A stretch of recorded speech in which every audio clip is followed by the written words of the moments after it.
Un saludo para todos. Yo soy José San Román, profesor titular de Diagnóstico por Imágenes de la UBA, y he aceptado gustosamente la invitación de varios profesores de diversas universidades del país para formar un grupo de clases que podamos compartir con nuestros alumnos. A mí me toca hablar de diagnóstico por imágenes del tórax.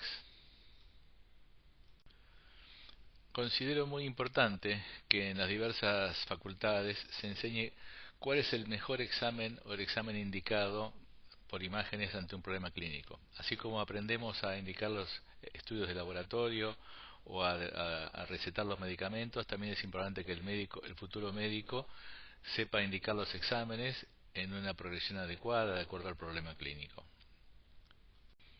Existen numerosos métodos de diagnóstico por imágenes para el tórax.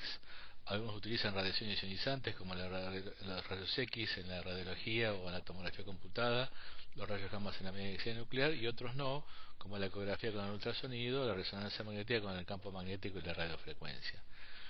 El primer método para evaluar el tórax sigue siendo el examen radiológico simple. Es económico, ampliamente disponible, utiliza una baja dosis de radiación, se puede hacer en la cama del enfermo, en quirófano, y en general sirve para resolver la mayoría de los problemas clínicos comunes. La gran dificultad de la radiología consiste en que tiene dos limitaciones. Una es la superposición de imágenes y la otra es la escasa discriminación de densidades. O sea, uno puede distinguir aire, calcio, grasa y tejidos líquidos sólidos, ¿no es cierto? Y no mucho más. Por eso ha sido ampliamente superada por la tomografía computada, pero como método inicial panorámico del tórax sigue siendo el primer examen. La ecografía es un gran método, es ampliamente disponible, se puede hacerlo en la cama del enfermo, además no irradia, pero tiene una limitante de que el ultrasonido no es bien conducido por el aire y el calcio, es bien conducido por el líquido, entonces por eso es fantástico para un derrame pleural, pero no es bien conducido por el aire y el calcio, aunque en los últimos años se han desarrollado tecnologías y transductores que permiten ver una neumonía o una masa si está en contacto con el espacio intercostal, pero como método para evaluar panorámicamente del tórax no es adecuado.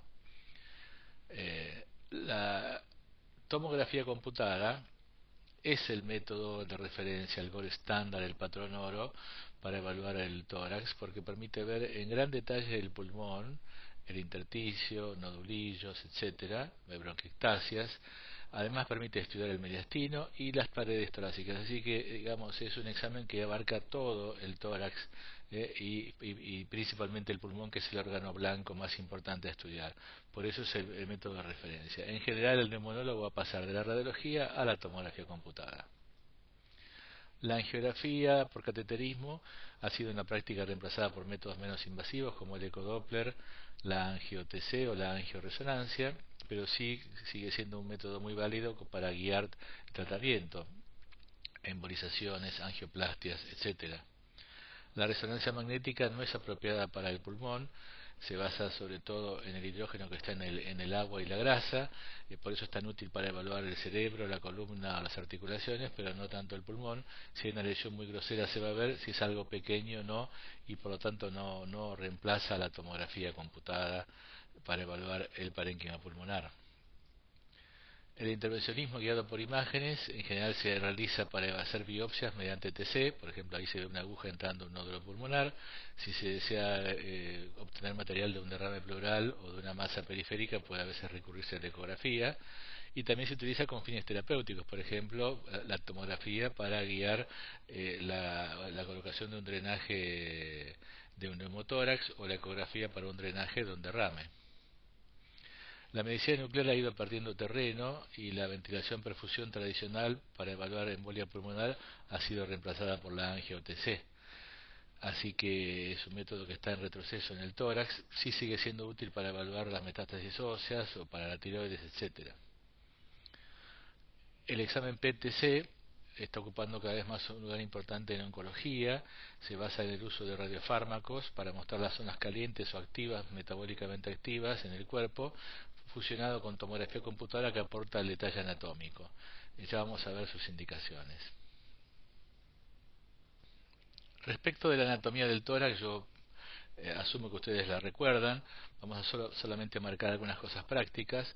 Los cilios pulmonares no se encuentran a la misma altura. Es normal que el hilo izquierdo esté más alto que el derecho por el corazón. Los diafragmas tampoco suelen estar a la misma altura. Lo normal es que lo habitual es que el diafragma derecho sea más alto que el izquierdo en la mayoría de la población, pero pueden estar a la misma altura o incluso el izquierdo más alto que el derecho si hay una distensión del estómago o del colon. Eh, las arterias pulmonares y las venas pulmonares son más grandes en los lóbulos inferiores y más pequeñas en los lóbulos superiores con el paciente de pie o sentado, que es como se hace la radiografía simple habitualmente en paciente ambulatorio. Esto se debe a que la circulación depende de la ley de la gravedad. Si el paciente está acostado en la cama, la distribución va a ser similar en las bases y en los vértices, y esto es normal también.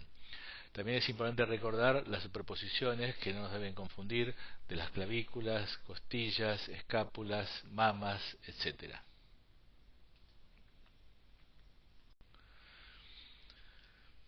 En el pulmón derecho mencionamos los lóbulos superior, medio e inferior, y en el izquierdo el superior e inferior. La língula forma parte del lóbulo superior, reemplaza al medio, y solo hay una cisura en el lado izquierdo que es la oblicua, mientras que en el lado derecho está la cisura oblicua y la horizontal. Pero ¿cuál es la distribución verdadera topográfica de los lóbulos en el tórax? En realidad el lóbulo superior debería ser llamado antero superior, porque forma gran parte de la pared torácica anterior. Y el lóbulo inferior tal vez debería ser llamado posterior inferior, porque ocupa casi toda la pared posterior y la zona diafragmática. Esto es muy importante porque cuando uno realiza cortes transversales en tomografía computada, como se ve allí en las figuras D, F y G, uno puede confundirse y digamos ver un nódulo en el segmento apical del lóbulo inferior y creer que está en el lóbulo superior, porque a cierta altura coexisten. Entonces, digamos, visto en una radiografía de frente o una tomografía de frente, puede uno confundirse. Por eso es muy importante tener clara la proyección real de los lóbulos y las cisuras. Para evaluar el tórax en tomografía computada podemos utilizar diversas ventanas que permiten ver mejor el pulmón, los tejidos blandos, el mediastino o las patologías óseas. Antes de seguir avanzando, recordemos que por convención siempre mi izquierda es la derecha del paciente y viceversa. O sea, uno siempre ve al paciente como de frente o de los pies, igual que en radiología. Así que eso es una convención que tenemos que respetar. En la ventana pulmonar ustedes ven que uno puede observar con detalle los vasos pulmonares, sus ramificaciones, los bronquios, etcétera, aunque pierde definición de los tejidos blandos y óseos, pero digamos, sacrifica eso para poder ver mejor el parénquima pulmonar. Si utiliza una ventana mediastina de tejidos blandos, pierde el detalle del pulmón, sacrifica eso, pero logra ver muy bien el corazón, los vasos del mediastino, los tejidos blandos, y ese es el objetivo. Y si utiliza una ventana ósea, puede evaluar mejor el esqueleto y aunque vea peor el pulmón y los tejidos blandos, va a identificar mejor una metástasis osteolítica o osteocondensante o una fractura, por ejemplo. Tenemos que hacer un breve repaso de la anatomía del mediastino que a veces les cuesta y digamos vamos a hacerlo de manera sencilla. Vamos a partir de la imagen D. La referencia fácil a encontrar siempre es el callado aórtico, que digamos es fácilmente reconocible. A partir del callado aórtico vamos a tener cosas que están por encima del callado aórtico. Hay tres vasos allí en la figura C. De atrás adelante van a ser la subclavia izquierda, la carótida izquierda y el tronco brachiocefálico derecho. Así que es fácil, están en fila y enseguida del callado aórtico. Y del lado digamos a la derecha vamos a encontrar la vena cava a la altura del callado aórtico y por encima los troncos venosos brachiocefálicos derecho e izquierdo que se juntan para formar la vena cava. Los troncos venosos van a ser anteriores a los elementos arteriales. Por detrás se ve la tráquea con aire y por detrás de la tráquea en amarillo se identifica al esófago. Es decir que ya tenemos dos cortes de referencia, a nivel del callado y por encima del callado.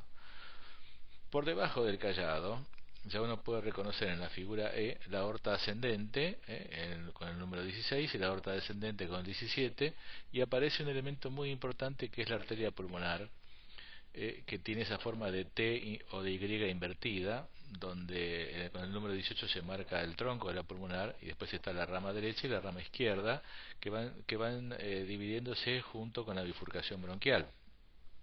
Así que, digamos, ya tenemos tres niveles: por encima del callado aórtico, el callado aórtico y el nivel correspondiente a la arteria pulmonar. Y por debajo de la arteria pulmonar ya empezaremos a ver la imagen correspondiente al corazón, que va a ser más fácilmente reconocible. Veamos ahora un ejemplo de elementos del mediastino. Aprovechemos lo que aprendimos. En este caso vamos a hacerlo con contraste endovenoso, que permite ver las arterias y venas que están teñidas con el contraste, son hiperdensas, blancas, y son fácilmente reconocibles.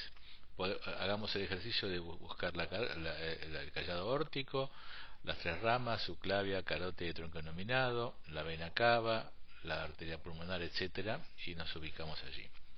Este mediastino, ¿qué les parece? ¿Normal o patológico? Los dejo un segundo mirándolo. ¿Sobra algo? ¿Falta algo? Bueno, la respuesta es que sobran varias cosas. Sobran varias imágenes redondeadas, hipodensas, son, digamos, se tiñen menos que los elementos vasculares, y que se ubican en el espacio paratraqueal derecho, paratraqueal izquierdo, en el ilio pulmonar derecho, en el grupo subcarinal, comprimen a la vena cava, etcétera, y corresponden a múltiples adenopatías. Si uno conoce la anatomía normal, le es fácil reconocer lo que sobra o lo que falta, en este caso a múltiples adenopatías. Con la flecha amarilla se ve en el mediastino anterior la imagen triangular o en V corta invertida típica del timo. También es muy importante siempre en imagen reconocer las falsas imágenes para no caer en trampas. Vamos a empezar por las falsas opacidades. Un paciente que se ve allí con la flecha amarilla, un paciente muy musculoso o con una mama muy densa o una escápula superpuesta pueden causar una falsa opacidad y digamos no hay una lesión pulmonar verdadera. Vamos ahora a la flecha roja, que marca la imagen de un pseudonódulo y corresponde al pezón. Como se ve en la imagen de abajo, puede verse incluso uno o los dos pezones en algunos pacientes, o también imágenes que simulan un nódulo como una arteria o vena vista de frente o un botón, etcétera. Entonces, falsos nódulos. Imágenes calcificadas que pueden confundir: las calcificaciones de los cartílagos costales. Las primeras costillas suelen estar calcificadas precozmente y luego con los años se van calcificando el resto de las costillas, y eso no debe confundirnos con patología. También es importante reconocer las imágenes lineales: el pliegue cutáneo supraclavicular, el repliegue axilar, el repliegue mamario. Son líneas normales que no deben ser confundidas con líneas de neumotórax u otras patologías. Entonces, ante una duda de una imagen real o falsa en la RX de frente, recurrir al perfil, y si no es suficiente, recurrir a una marcación externa o a la tomografía computada. Vamos ahora a pasar a otro concepto, que es el de las zonas ocultas de la placa de tórax. Por eso empezamos poniendo allí: ¿hay neumonía dónde? Los invito a mirar el primer paciente arriba a la izquierda y les pregunto si se ve en la placa de frente alguna neumonía. La respuesta es no, no se ve. Pero si miramos el perfil, vemos que hay una opacidad, que se proyecta sobre las últimas vértebras, que deberían ser más oscuras que las de arriba, y que no se ve en el frente porque está oculta por detrás del corazón, del ventrículo izquierdo, y por detrás del diafragma. Zona oculta de la placa de tórax. ¿Cuáles son las zonas ocultas? Por detrás de los diafragmas, por detrás del corazón, por detrás de los cilios, por detrás de las clavículas. Son las zonas ocultas en la RX de frente. El perfil ayuda, como siempre, y es muy importante aprovecharlo. En el siguiente paciente, ya es más evidente que se ve una neumonía, en este caso en el lóbulo inferior derecho, que se ve en el perfil, pero también se ve en el frente porque está del lado derecho, está por encima del diafragma, no está tapada por el ventrículo izquierdo, y entonces se hace evidente. Y en el último paciente, de la derecha, se ve que hay una zona de neumonía marcada con la flecha verde, que se proyecta en el lóbulo superior sobre la región axilar, parcialmente superpuesto a la escápula, pero evidentemente el perfil ayuda a identificar que es un bloque neumónico por encima de la cisura oblicua o mayor.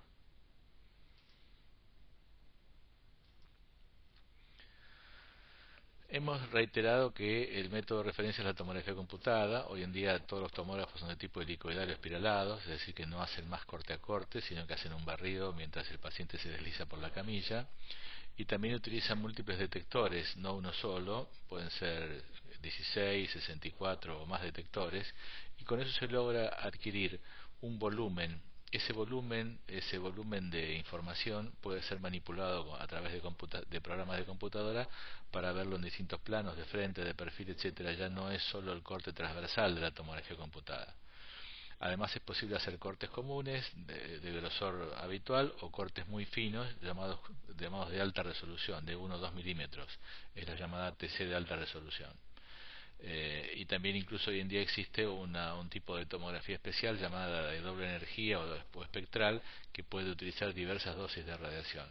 Pero, digamos, dejando de lado los detalles técnicos, la tomografía computada evidentemente ha avanzado mucho y ya no solo permite ver los cortes transversales del tórax. Si uno tiene un volumen y lo puede trabajar con una computadora, de manera similar que un juego de computación, puede hacer un viaje a través del bronquio, a través de la tráquea y hacer una endoscopía virtual, como se ve en las figuras de abajo, donde se ve la carina y una masa en el bronquio fuente derecho marcada con una flecha roja. Si la miramos en el corte transversal, es evidente la masa, ¿no es cierto?, produciendo una estenosis de la luz. Y si uno lo mira en la reconstrucción de frente, donde se ve la tráquea y ambos bronquios, es una masa evidente. La buscamos así a propósito para que sea más didáctica, pero también puede reconocer lesiones más pequeñas. Por supuesto que la endoscopía virtual no reemplaza la endoscopía tradicional, que permite ver el color de la mucosa, obtener muestras para cultivo, para biopsia, etcétera. Pero cuando hay una obstrucción completa y el endoscopio no puede pasar o hay alguna contraindicación, puede ser un método alternativo. También, si uno puede realizar reconstrucciones en diversos planos digamos, aprovechar el bolo de contraste en distintos momentos, puede evaluar mejor los vasos. En este caso estamos mostrando en el lado izquierdo una aorta sinuosa con un flap de disección de un aneurisma disecado, donde se ve allí con mayor densidad, más blanco el contraste en la luz verdadera y con poca tinción la luz falsa o trombosada de este aneurisma disecante de la aorta torácica y abdominal. Como hemos visto, hay un gran avance de la angio-TC que además permite tomar el contraste en el momento justo en que está pasando por el corazón o por la vena cava o por la aorta o por la pulmonar. Y entonces ese timing del examen hace que uno pueda ver la imagen densa, blanca del iodo dentro de la arteria pulmonar y detectar si existen trombos. O sea, hoy en día la angio-TC pulmonar es el método de referencia para evaluar el tromboembolismo pulmonar.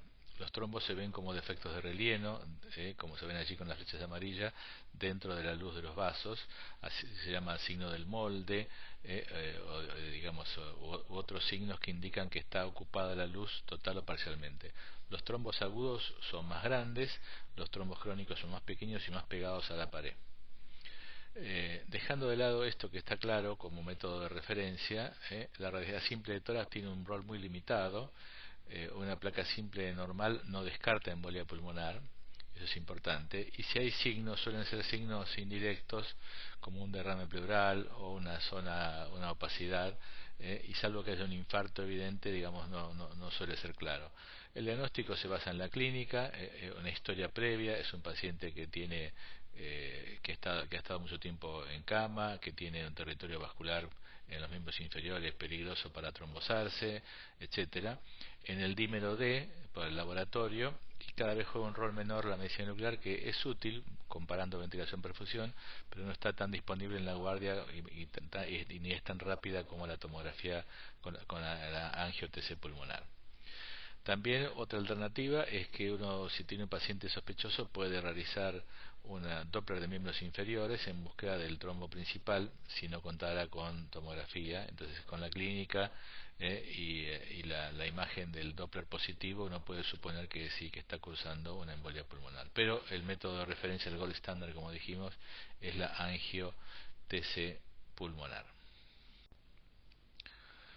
Uno de los patrones más comunes que tenemos que reconocer en el tórax es de las opacidades o infiltrados. imágenes densas que ocupan el espacio aéreo, o también llamado espacio alveolar o acinar.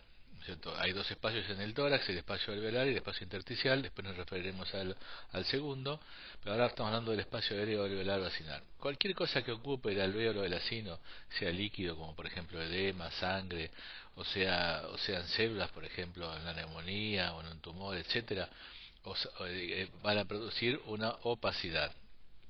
Esa opacidad puede ser muy densa, y si entonces se llama consolidación o condensación, y digamos se ve allí en la figura A con la imagen de broncograma aéreo con la flecha amarilla, y la condensación es tan densa porque es un tejido por ejemplo con muchas células o con un contenido, un exudado con mucha proteína, etcétera, que borra los vasos. Esa es una condensación o consolidación.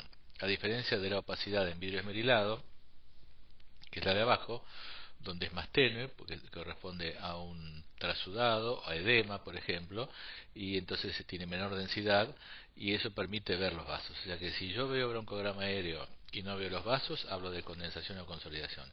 Si veo broncograma aéreo y opacidad, pero esta es suave y deja ver los vasos, hablo de opacidad en vidrio esmerilado. ¿Cuáles son las causas de estas opacidades? Hay múltiples, así que digamos la lista sería muy larga. Solo vamos a nombrar algunas de las más comunes para no abrumarlos y que por lo menos recordemos las que son las que uno puede ver en la práctica, ¿no? Los distintos tipos de neumonía o neumonitis, las hemorragias alveolares, el trauma y el hematoma pulmonar, la aspiración, el infarto pulmonar, los linfomas y carcinomas pulmonares, la tuberculosis, etcétera, son todas enfermedades que pueden expresarse en algún momento de su evolución con opacidades o infiltrados. Cuando hablamos de ocupación del espacio aéreo alveolar o acinar, cuando este es prolijo, localizado, segmentario, se utiliza más que nada la palabra condensación o consolidación.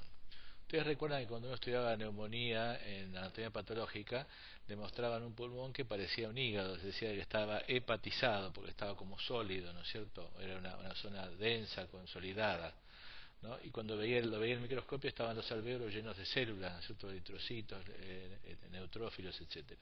Bueno, esa imagen de la anatomía patológica trasládenla a la radiología o la tomografía y corresponde a la condensación o consolidación.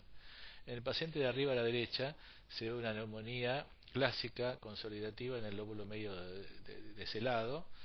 Es una opacidad densa, homogénea, de límites netos, que tiene broncograma aéreo y que en este caso tiene signo de la silueta.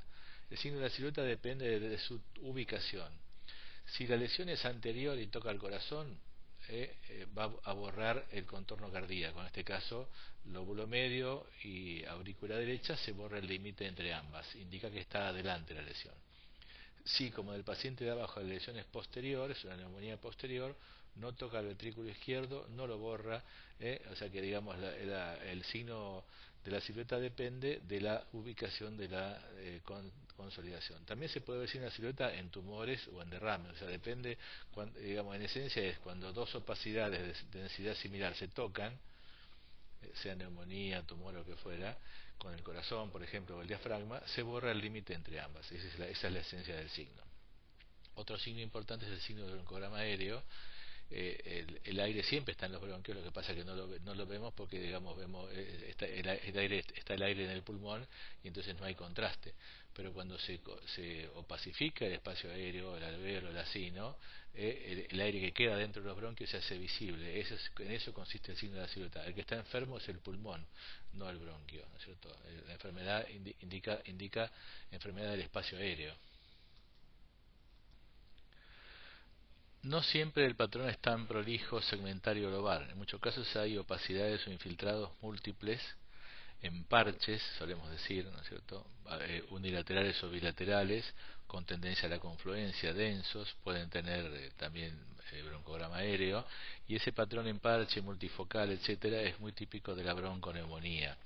Allí vemos en la radiografía de tórax, marcada con flecha celeste, opacidades en parches con tendencia a la consolidación, a unirse, sobre todo en la base derecha y en la base izquierda. Si uno mira la tomografía computada de un paciente con una bronconeumonía, también reconoce este patrón en parches, que a veces es más denso, más tipo consolidación, otras es más vidrio esmerilado. Otro signo que puede verse es el llamado árbol en brote, que está marcado allí con las flechas rojas, donde digamos de las ramas vasculares parecen brotar elementos que corresponden a digamos a la distribución canalicular, a la extensión canalicular endobronquial de la infección. Como dijimos, este patrón es muy típico de la bronconeumonía, pero no es exclusivo. También puede haber edema pulmonar digamos, que no sea del todo homogéneo, puede simular este patrón. También el síndrome de distrés respiratorio del adulto por aspiración masiva, inhalación de gases, por ejemplo, en un incendio, pancreatitis, etcétera. Diversos tipos de hemorragias pulmonares, embolias, pueden producir este patrón multifocal, pero suele ser más típico de la bronconeumonía. Entonces hablamos de un patrón localizado, la neumonía con la consolidación o condensación, hablamos de un patrón multifocal en parches, y después digamos hay un tercer patrón de opacidad o de infiltrado, que es el infiltrado difuso, extenso, que afecta muchas áreas del pulmón como si fuera una inundación, ¿no es cierto? Allí vemos un paciente en una radiografía de tórax en cama, donde se ve que tiene un corazón grande, ¿no? Y además se ven opacidades iliofugales bilaterales que se extienden desde los cilios hasta la periferia, en vidrio esmerilado, con predominio central e inferior, muy típico del edema de la insuficiencia cardíaca, ¿no es cierto? Ese patrón difuso bilateral en vidrio esmerilado es muy típico del edema de la insuficiencia cardíaca, de ese trasudado que corresponde allí. Y si ustedes miran a la derecha, es muy interesante ver que antes del tratamiento hay opacidades marcadas con la flecha roja, que corresponden a la edema pulmonar. Inclusive también se ve que allí hay un bronquio con la pared gruesa, ¿no es cierto? En la imagen en caño de escopeta del bronquio y la arteria se ve el bronquio con la pared gruesa por edema. Y después del tratamiento, cuando se ponen cardiotónicos o diuréticos, miren cómo rápidamente desaparece el edema y digamos aparece nuevamente la imagen del aire pulmonar, ¿no? Son las llamadas neumonías que se curan con diuréticos o cardiotónicos, ¿no es cierto? El líquido rápidamente se instala y rápidamente se desinstala. Ante la epidemia actual de COVID-19, ¿no es cierto?, me pareció importante mostrar ejemplos para que ustedes los conozcan. Como ustedes ven, el general, el patrón tomográfico es opacidades múltiples, bilaterales, que llegan hasta la periferia del pulmón, con tendencia a la coalescencia, ¿no es cierto? Digamos, y ese es el patrón más típico de la enfermedad por el coronavirus, ¿no? Y en el examen radiológico es menos sensible, por supuesto, que la tomografía computada, pero también uno puede ver, digamos, entre la primera y la segunda radiografía un cierto progreso, digamos, de la opacidad en las bases de este paciente con infección por COVID. Dejando de lado el tema de las condensaciones o opacidades, pasamos ahora al otro espacio. Dejamos el espacio alveolar o aéreo y pasamos al espacio intersticial. El intersticio forma parte del pulmón, igual que el espacio aéreo. Hay un intersticio central o periliar y un intersticio periférico. Corresponde a toda la estructura de sostén, donde van las arterias, los bronquios, las venas, los linfáticos, etcétera.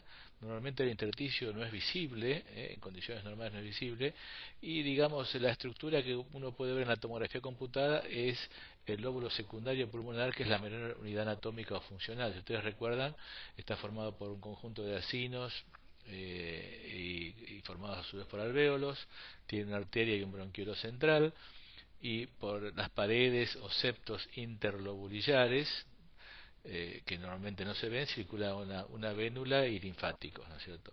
Para que ese intersticio, esos septos, estas paredes que rodean al lobulillo secundario pulmonar sean visibles, hace falta que estén engrosadas, y pueden estar engrosadas por líquido, por ejemplo por edema, o por colágeno en el caso de la fibrosis, o por células en el caso de la esfaguistis carcinomatosa, etcétera.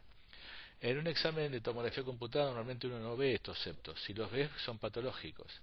En este caso estamos mostrando con la flecha celeste un lóbulo secundario pulmonar, la arteria central, el punto blanco central es la arteria centrilobulillar, pegada a ella hay un pequeño bronquiolo que apenas se ve, los alvéolos con contenido aéreo y esos septos o paredes que están engrosadas y que normalmente no deberían verse. En el caso de la flecha naranja mostramos que hay una zona donde no hay engrosamiento septal de las paredes, pero sí hay una imagen en vidrio esmerilado, o sea, hay compromiso del espacio aéreo. Por eso que hoy en día se utiliza más que el nombre de enfermedad intersticial, el nombre de enfermedades difusas pulmonares, comprendiendo que digamos ambos espacios están uno al lado del otro y que es raro que una enfermedad que afecte un espacio no afecte al otro. Pero digamos este concepto sirve, digamos, sigue utilizándose por ser didáctico. ¿Qué causa engrosamiento o enfermedad de intersticio? Bueno, principalmente las neumonitis y su consecuencia la fibrosis pulmonar. El edema pulmonar inicialmente es intersticial, luego pasa al alvéolo. Las neumonitis por hipersensibilidad, las colagenopatías que también causan fibrosis, la tuberculosis, la linfangitis, etcétera, son todas enfermedades que pueden afectar al intersticio y afectar de manera difusa al pulmón. El patrón intersticial pulmonar tiene ese aspecto que se ve en la tomografía computada de abajo a la izquierda, que en forma de red, como si fuera una red o una tela de araña, se llama patrón reticular por eso, porque tiene esa forma de red, que no es más que ver múltiples septos interloculares que se comunican unos con otros formándose esos pentágonos, octógonos, etcétera. Ese es el engrosamiento del intersticio. Pero digamos, la enfermedad más común que produce esto, que es la neumonía intersticial usual o habitual, ¿no? Es que es una enfermedad que se considera hoy en día generalmente autoinmune. En realidad hay dos momentos de la enfermedad. Hay un primer momento que se llama fase húmeda, donde hay un patrón en vidrio esmerilado, como se ve en este paciente por detrás y a la izquierda de la aorta, hay un vidrio esmerilado, esa fase húmeda, esa fase es reversible con corticoides, y después hay un momento más crónico de fibrosis donde se ve el engrosamiento del intersticio, donde ya es más difícil retroceder. Y después hay una, digamos, si la enfermedad sigue su evolución sin tratamiento, se llega a la destrucción del pulmón con el patrón en panal de abeja o panalización, que se ve en la figura de abajo a la derecha, donde se ven cavidades pulmonares, dilataciones bronquiales, opacidades, engrosamientos, que ya eso es una lesión definitiva e irreversible cicatrizal del pulmón. Es un patrón avanzado de fibrosis pulmonar. Por supuesto que la tomografía computada con alta resolución es el método más sensible y específico para evaluar el intersticio pulmonar. Supera largamente la radiología y otros métodos. Hemos hablado ya varias veces de infecciones pulmonares en distintos momentos de esta charla y digamos cuál es, entonces llega el momento de definir cuál es el rol de las imágenes de las infecciones pulmonares. Bueno, vamos a empezar por los no. Las imágenes no pueden identificar el agente etiológico, no pueden decir esto es neumococo, esto es estafilococo. Uno puede suponerlo por la epidemiología, la clínica y la imagen, pero no puede asegurarlo. Un mismo agente puede producir distintos cuadros radiológicos. Vamos a ver este ejemplo, ¿no? La tuberculosis. La tuberculosis puede producir neumonía, sí, y bronconeumonía también, y derrame pleural también, adenopatías mediastinales, seguro, atelectasia también, o sea que un mismo agente, en este caso la tuberculosis, puede tener distintas caras radiológicas, ¿no? Distintos aspectos en las imágenes. Y además, como dice allí el último punto, un mismo cuadro radiológico puede ser producido por distintos agentes. O sea, una consolidación puede ser causada por diversas bacterias, por ejemplo, o un virus esmerilado por diversos virus, etcétera. Entonces, ¿cuál sería finalmente el rol de las imágenes si están limitadas? Bueno, es importante. Primero es confirmar la presencia de las lesiones pulmonares. Esto que oculta el clínico, ¿es cierto? Sí, hay una condensación, es cierto. La imagen la corrobora. Indicar la extensión, es una lesión lobar, segmentaria, bilateral. Detectar complicaciones. Hay derrame pleural, hay cavitación, ¿no es cierto? Controlar el tratamiento, lo hemos tratado, digamos, se limpió la condensación, mejoró clínicamente, mejoró también la imagen, había algo debajo de esa lesión, guiar biopsias o drenajes si fueran necesarios y, como dice allí, diferenciar otras enfermedades. Esto que estoy viendo es una neumonía o en realidad es un tumor, por ejemplo. O sea que hay un rol amplio de las imágenes en las infecciones pulmonares. Dejando de lado el espacio alveolar y el espacio intersticial, las opacidades, el intersticio, etcétera, vamos a pasar a otros patrones radiológicos o síndromes radiológicos. Así como hay síndromes clínicos, hay síndromes radiológicos o patrones y digamos son útiles para conformar un conjunto de lesiones que sean más fácilmente recordables. Vamos a hablar de las cavidades pulmonares. Cuando hablamos de las cavidades pulmonares, semiológicamente tenemos que pensar, esta imagen es única o múltiple. Esta cavidad tiene un contenido líquido, aéreo o mixto, es de pared gruesa, de pared fina, etcétera. Si nos basamos en la pared, que es un dato muy importante, dentro de las paredes gruesas vamos a incluir a los abscesos, a los tumores cavitados, las metástasis que pueden estar necrosadas y algunas cavernas en fase aguda. Las cavernas pueden ser de pared gruesa o de pared fina. Las cavernas crónicas suelen ser de paredes finas, por eso la pusimos allí en el límite. Dentro de las lesiones de pared fina podemos incluir los quistes pulmonares, neumatoceles, las bullas de los enfisematosos, las bronquiectasias y otras. Allí estamos viendo a la derecha una cavidad pulmonar de pared gruesa con un nivel hidroaéreo que se ve tanto en el examen radiológico como tomográfico y que es compatible en un paciente con un proceso infeccioso en curso, compatible con un absceso pulmonar. Antes había una neumonía allí, ahora se ve como complicación un absceso, ¿no es cierto? Pero como dijimos, los diagnósticos diferenciales son, por ejemplo, un tumor cavitado, etcétera. Cavidad de pared gruesa. Si analizamos un ejemplo de cavidad de pared fina, podemos hablar de las bronquiectasias. Las bronquiectasias, ¿cómo se definen? Allí vamos a ver arriba a la derecha, donde está el círculo celeste, que normalmente el bronquio y la arteria van juntos y tienen un calibre semejante, ¿no? El bronquio se ve como una imagen en anillo negro, porque tiene aire en su interior, la arteria se ve como una imagen redondeada blanca, densa, porque tiene contenido hemático. Cuando el bronquio supera en un 20% el diámetro de la arteria acompañante, se habla de bronquiectasia. Es una dilatación irreversible de la pared bronquial, que en su gran mayoría asociadas a infecciones comunes o tuberculosis, etcétera, y algunas pocas congénitas. Aparece allí la imagen del anillo de sello, anillo de perla o el signo, que corresponde el anillo a la bronquiectasia, al bronquio dilatado, y la perla o el anillo o el sello a la arteria acompañante. Y esas bronquiectasias pueden ser de mayor calibre o menor calibre, digamos de tipo cilíndricas, circulares, etcétera. Y el método de diagnóstico más sencillo y específico es la tomografía computada de alta resolución, sin contraste, no hace falta el contraste. Para estudiar el intersticio, como vimos hace un rato, la tomografía computada de alta resolución también sin contraste. Para estudiar las bronquiectasias, TC de alta resolución sin contraste es el método de referencia.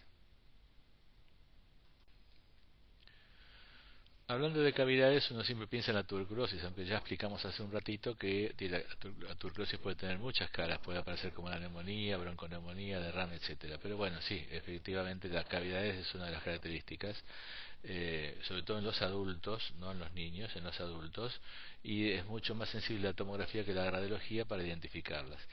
En general se dice como apotegma, y es útil recordar que cualquier imagen en los lóbulos superiores de un paciente adulto, a veces está un poco oculta por las clavículas, etcétera, puede corresponder a una tuberculosis. En un paciente con febrículas, etcétera, hay que pensarla.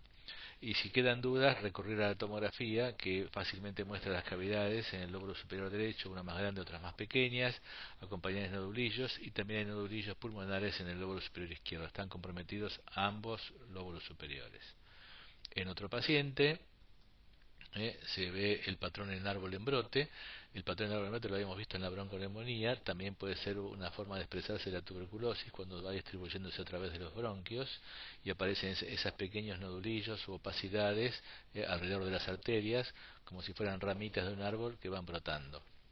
Y finalmente, otro patrón que debemos reconocer es el de la miliar tuberculosa, que indica diseminación hematógena a ambos pulmones, con nodulillos milimétricos, difusos, bastante simétricos. Eso indica que hay una extensión grave de la enfermedad a través de los vasos que emboliza a los pulmones y otros órganos.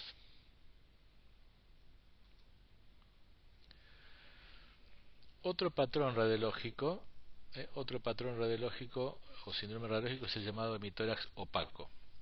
En general se reconocen dos tipos: el hemitórax opaco y retraído, donde el pulmón ha perdido volumen o no hay pulmón, la tráquea está desviada hacia ese lado, el diafragma asciende, el corazón se desplaza, la columna queda desnuda, y ese patrón se ve en la imagen de arriba, en la radiografía de arriba, suele corresponder a una atelectasia masiva de todo el pulmón, o se ve en un paciente con una neumonectomía, que es el caso que se está viendo en este ejemplo, o agenesia pulmonar, fibrotórax o paquipleuritis, son todas causas de hemitórax opaco y retraído.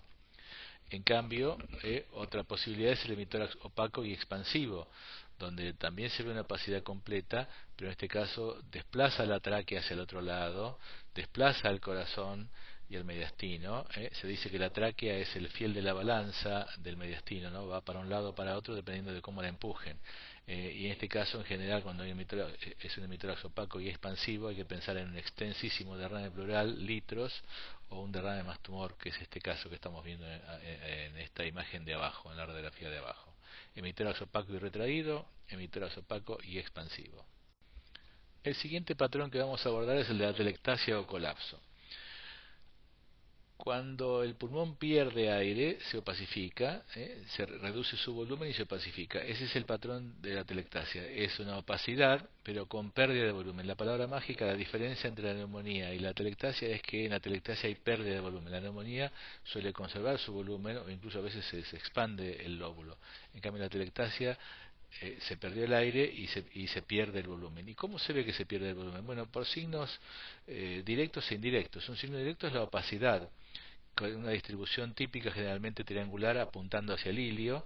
Entonces uno podría pensar que es del lóbulo superior, en el caso de arriba a la derecha, o con la flecha amarilla, o del lóbulo inferior izquierdo, en el caso del paciente con la flecha celeste, que está por detrás del corazón. Ese es todo el lóbulo inferior colapsado, con esa imagen triangular. O en el caso de la flecha naranja y la flecha celeste se ve como una atelectasia pequeña paracardíaca derecha. Cuando se ventila uno puede reconocer a la arteria que antes no se veía. La forma de reconocerlo también es ver que hay un desplazamiento de la cisura. A veces, digamos, cuando está empezando la atelectasia solo se ve un leve desplazamiento de la cisura, aproximación de las costillas, elevación del diafragma, etcétera. Son todos signos de pérdida de volumen típicos de la atelectasia o colapso, ¿no es cierto? Otro patrón diferente es el del derrame pleural. En este caso, la colección líquida produce el signo del menisco y en general empieza a acumularse por las zonas más declives. El punto más declive con el paciente sentado de pie es el fondo del saco pleural posterior. Luego se ocupa el lateral y finalmente con más líquido el anterior. Como vemos en el caso de arriba, cuando está ocupado el seno costofrénico posterior y lateral, se produce el signo del menisco con esa imagen de concavidad hacia arriba, bastante típica del derrame, ¿no? El derrame. En el derrame no va a haber broncograma, no va a haber broncograma y además va a cambiar con el decúbito. Cuando el derrame es muy pequeño, en una radiografía de frente puede no ser visto porque queda oculto por detrás del diafragma. También en un paciente acostado, cuando el derrame es pequeño y se desparrama por detrás de los pulmones, puede ser poco evidente. En el caso de abajo a la derecha ya se ve un derrame voluminoso, que se extiende hacia arriba y también mantiene esa forma cóncava, bastante típica del derrame, y que permite diferenciarlo de una neumonía u otras causas, ¿no? Como ustedes ven también, el derrame produce el signo de la silueta, borra el diafragma y borra el corazón. ¿Cuál es el patrón, los patrones típicos de derrame? Bueno, ya habíamos visto el patrón radiológico en ecografía, en la imagen de arriba al medio, se ve que es hipoecoico, como siempre es el líquido, oscuro, es el patrón de contenido líquido. Si el derrame es sucio, purulento, hemorrágico, puede ser que sea ecogénico. Si el derrame es más limpio, va a ser más hipoecoico, ¿no es cierto? Y finalmente en el patrón tomográfico es esa imagen hipodensa, menos densa que la costilla, menos densa que el pulmón colapsado, llamada en forma de semiluna o de media luna, que es la imagen del derrame pleural. Abajo vemos otro paciente donde la flecha naranja muestra esa imagen de media luna hipodensa del derrame y la flecha amarilla muestra la zona de atelectasia o condensación del lóbulo inferior derecho asociada al derrame. Puede ser que tenía neumonía con derrame y en parte atelectasia asociada, ¿no? Si vemos allí vemos que el derrame no siempre circula libremente, sino que puede tabicarse, hablamos allí de derrame tabicado, cuando hay algunas adherencias que hacen que el líquido no cambie de posición con los decúbitos. En general se produce el derrame tabicado cuando ha habido un piotórax o un hemotórax, cuando ha habido pus o sangre. Los derrames comunes con líquido más limpio no suelen tabicarse. Y finalmente, digamos, cuando después de una punción o como complicación por alguna otra enfermedad asociada al derrame, puede verse un nivel hidroaéreo cuando hay un hidroneumotórax. Pasamos ahora a otro patrón. Hasta ahora venimos hablando de opacidades alveolares, intersticiales, atelectasia, cavidades, etcétera. Pasamos ahora al patrón de pulmón hiperclaro, el pulmón hipertransparente o hiperclaro. Vemos que hay una cantidad de causas. Una puede ser la inspiración profunda, en un paciente joven, delgado, puede simular que es anormal y sin embargo simplemente que es un paciente, por ejemplo, un longilíneo que inspiró mucho. Error técnico, una placa sobreexpuesta. Pared torácica, falta una mama, o falta un pectoral, entonces hay una zona hiperclara, pero la culpa es de la pared, no es del pulmón. O otras causas que son verdaderamente pulmonares: obstrucción de las vías aéreas, asma, bronquiolitis en niños, enfermedad fibroquística, etcétera. Y aquí entramos en el grupo de las llamadas enfermedades pulmonares obstructivas crónicas o EPOC, que son dos principales hoy en día. El asma se ha separado como otra entidad, la bronquitis crónica, cuyo diagnóstico es clínico, ¿no es cierto? Alguien que tose más de 3 meses, con antecedente de tabaquismo, etcétera, y tiene poca expresión radiológica, y el enfisema, que sí tiene mucha expresión radiológica, de los cuales se describen 4 tipos: el centrolobulillar, más del fumador y más de los lóbulos que predominan los lóbulos superiores; el panlobulillar, que también se ve en el fumador, pero asimismo en pacientes con los raros déficits de alfa-1 antitripsina, y es más frecuente en el lóbulo inferior; el llamado enfisema paraseptal, que es esos jóvenes que tienen alguna bulla que a veces puede espontáneamente romperse y hacer un neumotórax, se llama enfisema paraseptal; y el paracicatrizal, por ejemplo por tuberculosis o silicosis, donde algún tironeo, alguna adherencia produce alguna zona de dilatación o de bulla por tracción. ¿Cuáles son los signos radiológicos y tomográficos del enfisema? Bueno, en la radiografía simple los signos son tardíos. Cuando uno ya ve cambios en la radiografía simple, el paciente tiene un enfisema avanzado, por lo tanto no es lo ideal. Pero bueno, si los signos clásicos son el aumento del diámetro anteroposterior, el aumento del espacio aéreo retroesternal, el aplanamiento de los diafragmas, ¿no es cierto? Y uno ve, digamos, un pulmón hipertransparente, hiperclaro y pobre en vasos, hipovascular, ¿no? Ese patrón y de pulmón hiperclaro, hipovascular, es muy típico del enfisema. Pero hay trama pulmonar, a diferencia del neumotórax. En el enfisema hay trama broncovascular. Será pobre, pero hay.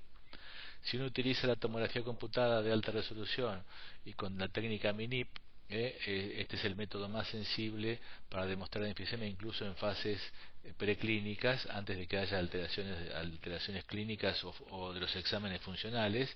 Allí se ve que en ambos lóbulos superiores hay pequeñas imágenes oscuras, hipodensas, y una más grande que corresponde a una gran bulla en el ápice izquierdo, pero hay otras muy pequeñitas que corresponden al enfisema centrolobulillar, ¿no? Enfisema centrolobulillar más una bulla grande allí en el lóbulo superior izquierdo. El método más sensible también es la tomografía de alta resolución, particularmente con la técnica MINIP. Si hablamos de mitórax hipertransparente, además del atrapamiento aéreo, como vimos antes en la del asma, ¿no es cierto? O las bullas del enfisema, otra causa es el neumotórax. A diferencia del enfisema o del asma u otras causas, en el neumotórax el aire ocupa la cavidad pleural y no hay trama broncovascular. Es una gran diferencia, no hay trama broncovascular. En cambio, aún en los enfisemas severos uno va a descubrir algún tipo de trama. Cuando el neumotórax es muy voluminoso, produce una disnea importante y un colapso del pulmón. Rápidamente se colapsa sobre el ilion, como se ve en la primera figura con la flecha naranja. En otros casos el neumotórax no es tan evidente en el examen radiológico y la tomografía computada es muy útil para encontrar pequeños neumotórax. Fíjense en el paciente de la derecha, donde en la radiografía simple Si uno lo mira con atención, hay una pequeña línea de neumotórax y una zona periférica avascular llamativa. No es tan fácil. En cambio, en la tomografía computada es muy evidente la zona de neumotórax que se ubica en el sector anterior. El paciente está en decúbito dorsal, el aire se va para arriba. Si fuera derrame, se iría hacia atrás. Imagen de entonces de neumotórax en radiología ITC. Vamos a ver este caso clínico, un paciente con disnea de comienzo brusco, se ha hecho una placa en inspiración y expiración. Un viejo truco radiológico que se puede utilizar en radiología o en tomografía computada es hacer una RX en inspiración y expiración, y otra forma también es hacer una placa blanda, y con eso uno puede sensibilizar, mejorar la visualización de un pequeño neumotórax. ¿Qué pasa en la inspiración y la expiración? En la inspiración parece más o menos normal, hay alguna imagen lineal en el diafragma izquierdo que no nos gusta, ¿no es cierto? Parecería que fuera normal, pero francamente en la expiración, en lugar de vaciarse ambos pulmones de aire y quedar el mediastino en el medio, se ve que el mediastino se desplaza hacia la derecha, hacia el pulmón que se desinfló, el pulmón normal se desinfló, en cambio del lado izquierdo, allí se ve que no, que queda más aire, porque en realidad esa técnica de hacer la inspiración y expiración muestra que hay un franco neumotórax izquierdo que es mucho más evidente simplemente con ese truco de la placa en expiración o la placa blanda, ¿no? Así que sugerimos, si uno cuenta con tomografía de una guardia, puede hacer esa placa en expiración o una placa blanda y sensibilizar el examen para ver un pequeño enfisema. Pasamos ahora a las causas del nódulo pulmonar. Hay múltiples causas de nódulo pulmonar, como tantas causas hay de todas las enfermedades que hemos visto, ¿no es cierto? Así que solamente repasaremos algunas. La causa más frecuente es el nódulo inflamatorio o granuloma, les aclaramos en todas las edades. Por supuesto que si tenemos un paciente de más de 50 años o 60, fumador, pesado, etcétera, bueno, la causa ahí, digamos, la causa a pensar son otras, pero digamos en la población general la causa más frecuente es el granuloma inflamatorio secuelar. Pero hay otras, artefactos, como dijimos en la placa simple, por ejemplo, el pezón o un botón, etcétera. El cáncer de pulmón es otra causa de nódulo pulmonar. El amertoma, como tumor benigno pulmonar también, o el carcinoide. La metástasis única. Malformaciones vasculares, hematomas, etcétera. Pero empecemos con el granuloma inflamatorio como la causa prototípica. ¿Cómo la distinguimos? Bueno, en la placa simple se ve que es un nódulo denso, que incluso alcanza o supera la costilla, o sea que está probablemente calcificado. Si uno mira el ATC con la ventana pulmonar y la ventana mediastinal, ve que corresponde a una imagen blanca, ¿no? Hiperdensa, que prácticamente compite con la densidad del calcio de la costilla. Bueno, un nódulo completamente calcificado o casi completamente calcificado es un granuloma inflamatorio secular y no requiere de más estudios. Es una lesión antigua inflamatoria. En cambio, si vemos un nódulo no calcificado, de contornos irregulares o espiculados, en contacto con la pleura, lobulados, etcétera, eso aumenta el puntaje hacia una lesión maligna, ¿no es cierto? Sobre todo si el paciente tiene antecedentes de riesgo. No calcio, contornos irregulares espiculados, lobulados, cavitación, etcétera, aumenta la posibilidad de malignidad. Hoy en día también es posible, utilizando la glucosa marcada y el examen PET, mostrar si un nódulo es ávido por la glucosa si es caliente, como el nódulo de arriba, en la figura A, que se ve la imagen oscura porque corresponde a la zona de captación, alta captación, foco caliente, hotspot, o en la figura B donde se ve un nodulito pulmonar que no capta la glucosa. Entonces el primer ejemplo es un nódulo caliente, probablemente maligno; el segundo es un nódulo frío, probablemente benigno.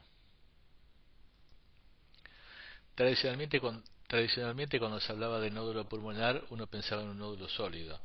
Hoy en día se reconocen tres tipos de nódulos: los nódulos sólidos, que son los que ustedes ya conocen; los parcialmente sólidos, les pido que miren abajo en el medio, el adenocarcinoma control a los 6 meses, ven que hay una zona central sólida y un halo en vidrio esmerilado alrededor, y ven cómo crece la parte sólida en el control, o sea, indicando que corresponde a un tumor maligno, muy típico de los adenocarcinomas. Y también que miren los nódulos no sólidos en vidrio esmerilado, como el que se ve arriba a la izquierda, con la flecha naranja, que corresponde a una hiperplasia adenomatosa típica, que es una lesión precancerosa, y que muchas veces eso corresponde al comienzo de un adenocarcinoma bronquial alveolar. También otro signo que se valora es la presencia de broncograma dentro de un nódulo. También eso es muy frecuente en los adenocarcinomas, 65%, en cambio solo en el 5% de las lesiones benignas. Si ustedes miran a la derecha se ve una progresión de cómo una lesión puede empezar siendo vidrio esmerilado, digamos una zona displásica, etcétera, y después va evolucionando hacia un tumor mixto y finalmente hacia una lesión sólida evidente, ¿no es cierto? Además de decir de qué tipo de nódulo estamos hablando, es muy importante definir si es una lesión única o múltiple y también, digamos, ver el crecimiento de la lesión. Una cosa sencilla que no debe olvidarse de hacer siempre el médico es decir, señor, señora, ¿tiene una radiografía previa, tiene una tomografía previa que me permita comparar? Si un nódulo no ha crecido en 2 años, generalmente no corresponde a un tumor. En el caso de arriba, en el paciente con marcapasos, se ve que hay un nódulo a la derecha, en la región paracardíaca, que no estaba presente en la radiografía de hace un año atrás, probablemente sea un proceso neoinformativo.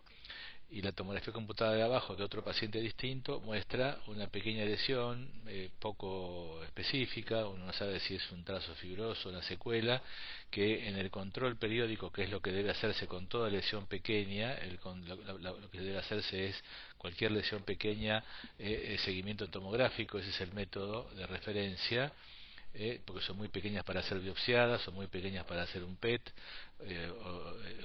o para lo que fuera. Entonces el método de referencia es TC de control sin contraste y se ve claramente que ha crecido, mostrando que es probablemente un proceso neoformativo y es el paciente candidato a cirugía.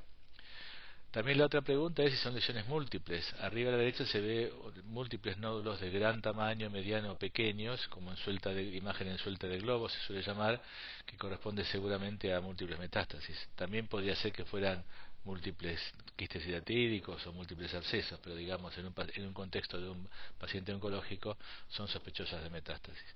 Pero el método más sensible para detectar metástasis pulmonares es la tomografía computada, la TC sin contraste, cuando detecta pequeños nódulos periféricos cerca de la pleura, ¿no? Al final de los vasos, porque en definitiva las metástasis son embolias tumorales. Ese es el método más sensible para detectar metástasis pulmonares, como se ve en el examen de abajo a la derecha, con pequeños nódulos en los círculos amarillos. Respecto del cáncer de pulmón, ustedes ya conocen toda la epidemiología, etcétera, así que no vamos a insistir sobre eso. ¿Cuál es el rol de la tomografía computada o de las imágenes? Bueno, primero es diagnosticarlo, como tiene que hacer con los nódulos pulmonares, etcétera. Y después es la estadificación, porque de acuerdo a la estadificación cambia notablemente la conducta. En este paciente vemos en la radiografía simple una masa retrocardíaca, flecha roja, parcialmente oculta por el corazón. Fíjense cómo no es tan evidente y cuánto más fácil es verla en la tomografía computada de arriba a la derecha con la flecha roja, la masa. Hay otra masa allí periliar con estenosis bronquial, que también corresponde a la extensión del tumor o a metástasis, y después hay múltiples adenopatías mediastinales bilaterales, que es todo lo que sobra, que no es la aorta ascendente ni descendente ni la cava, adenopatías en el ilio y en el mediastino. Entonces, digamos, sirve para el diagnóstico, sirve para la estadificación. Las adenopatías mediastinales son muy importantes, hay que determinar si están solo en el ilio o si están en el ilio en la región paratraqueal homolateral o si hay lesiones contralaterales. Eso cambia el nivel de estadio N o nodular o adenopatías. En la tomografía computada de la derecha se ve un cáncer de pulmón del lado derecho en el ilio, en la lesión de mayor tamaño, y después múltiples adenopatías mediastinales homolaterales y contralaterales, o sea, signo de enfermedad avanzada. Para la estadificación actualmente se utiliza mucho la tomografía por emisión de positrones, el PET, fusionado con TC. En la primera imagen, digamos, se ve el tumor en el lóbulo superior derecho, caliente, hipercaptante, oscuro en el PET y amarillo en la imagen de fusión. Eso corresponde a la clasificación T de tumor, el tamaño, la lesión, si invade o no el mediastino, etcétera. Después está el N de las adenopatías.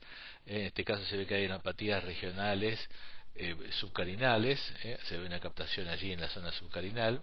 Y finalmente el M, lamentablemente hay metástasis en la glándula adrenal izquierda, que captan por delante de ambos riñones. En el lado izquierdo se ve captación, entonces es un paciente con un TNM positivo. Si ustedes se fijan, además hay una adenopatía, si miran en la imagen del PET pura, en la última, van a ver que hay una adenopatía supraclavicular derecha, ¿no es cierto?, un ganglio de Virchow, indicando enfermedad a distancia también.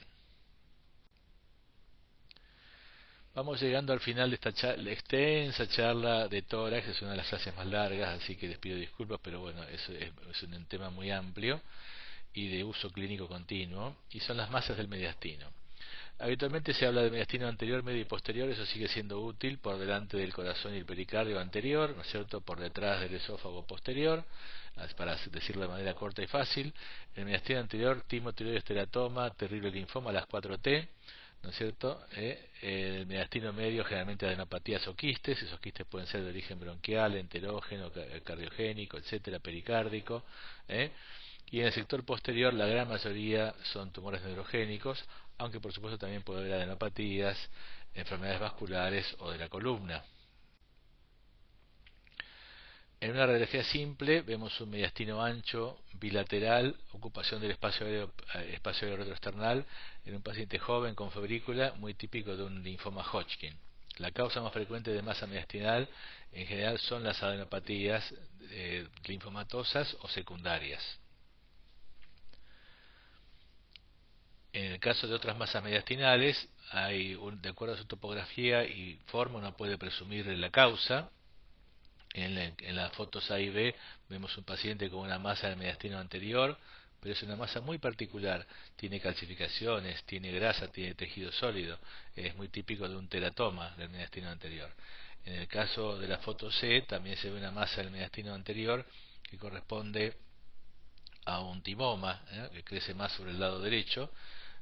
Y en el caso de la foto D se ve una masa en el mediastino posterior paraespinal que corresponde a un tumor neurogénico. Así que la forma, la ubicación, el contenido en las imágenes orienta mucho al diagnóstico.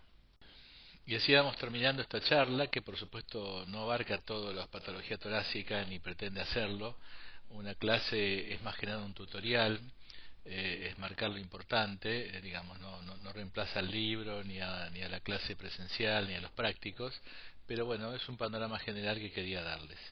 Me pareció que era una buena forma de cerrar, era mostrarles la cara de varios premios Nobel vinculados con las imágenes: Roentgen por los rayos X, Becquerel y Curie y su hija Curie y con su esposo Joliot por la radioactividad y los radiofármacos, la base de la medicina nuclear; Cormack y Hounsfield por la tomografía computada, Lauterbur y Mansfield por la resonancia magnética, etcétera. Son hitos de la medicina, que se considera, el crecimiento de las imágenes se considera un hito tan importante como la cirugía cardiovascular o la anestesia, etcétera. Está entre los grandes 10 inventos de la medicina.